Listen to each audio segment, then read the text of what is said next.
In 1904, a new play was premiered in London, written by J.M. Barrie. The name of the play was Peter Pan. Most of us are familiar with the story, which is not just for children. At one point in the play, Peter Pan says to the darling children that if they believe strongly enough that they can fly, they will be able to fly. Well, the author began to receive letters from concerned parents whose children had taken that literally and had tried to fly, sometimes with disastrous results. So Barrie inserted one extra line into the play and has Peter tell them they can fly, but first they have to be sprinkled with fairy dust. Well, since fairy dust is in rather short supply these days, there has been no problem since. If you believe strongly enough, you can do it. This was the message of Peter Pan, and this was the message of Jesus. If you have faith even the size of a tiny mustard seed, you can tell the big tree to uproot itself and be planted somewhere else, and the tree will obey you. It is amazing what power we have inside ourselves. Jesus didn't say to pray to God and he will uproot the tree. No, he said you have the power inside yourself. The tree will obey you. We have remarkable power that most of us have never tapped into. With just a little faith, we can move mountains.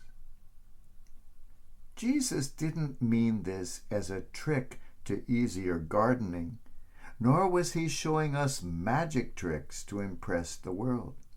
He wished to tell us of the spiritual power inside us. What is more difficult than moving a mountain or a tree? Moving a heart. And we have the power to do even that. We have the power to transform the world, one heart at a time. Many might say, but I can't. We say, yes, we can. Barry Foster was a priest in Ireland.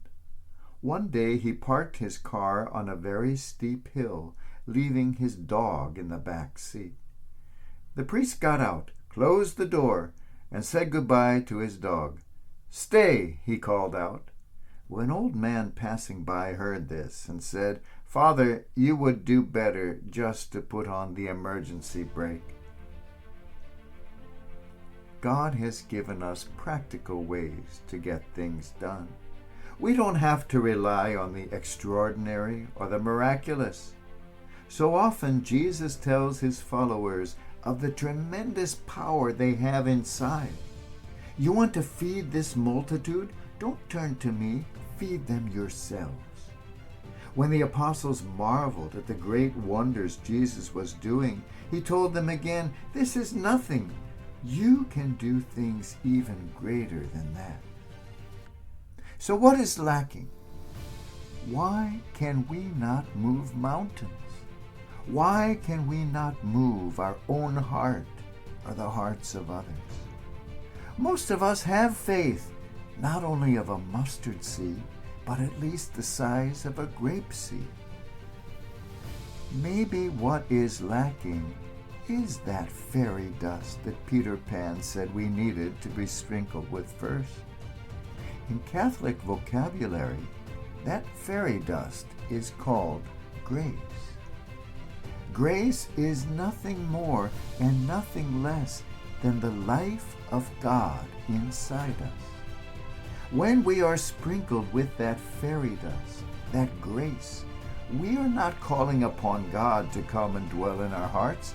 We are asking to have our eyes opened to recognize that God is already there. When we recognize that, then we can indeed move mountains and hearts. Then we can transform the world. Then we can not only fly, but soar to heights undreamed of. For then we see our God is here.